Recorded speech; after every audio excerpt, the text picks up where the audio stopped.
करतरू ए हो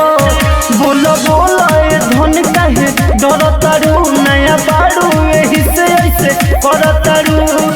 मुँह नहीं भरेला भतिया भतार से आज न तो कल तू ही कटी हो सजा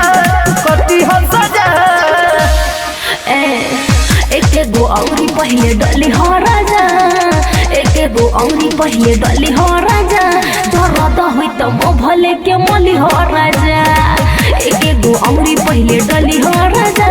दर्द होई त म भले के मली हो राजा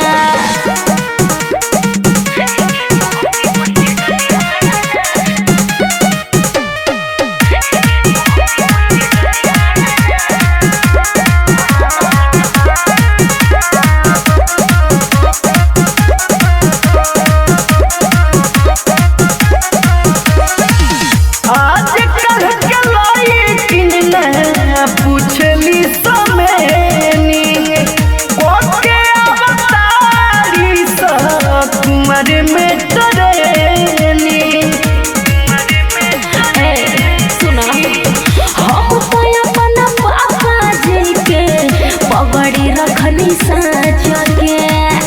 राजा जी हो आइल बनी तहरा लगे बाँच के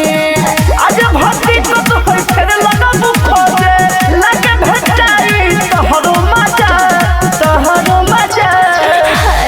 कहो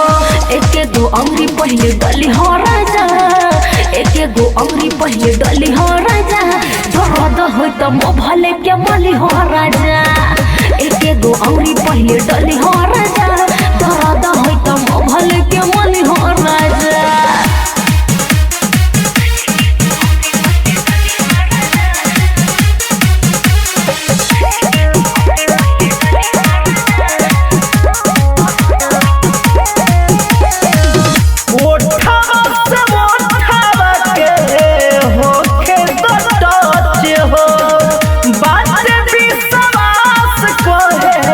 लगबू भेरी मच हो सुना नान है बाऊ मोरया बही गाछे बाजबाने बाबुआ भुवन पिंटू लाल बतिया माने कोना में सुतो से अनजान हो खबो निखर तो दुनिया हो जाई तजा एक गो अमरी लगई ह पिया एक गो अमरी लगई ह पिया दर्द होई त म भले के मली ह पिया एक गो अमरी लगई ह पिया दर्द होई त म भले के मली ह पिया बोलो बोलो ए धन कहे डरतरू नया बारू एही से ऐसे करतरू ए हो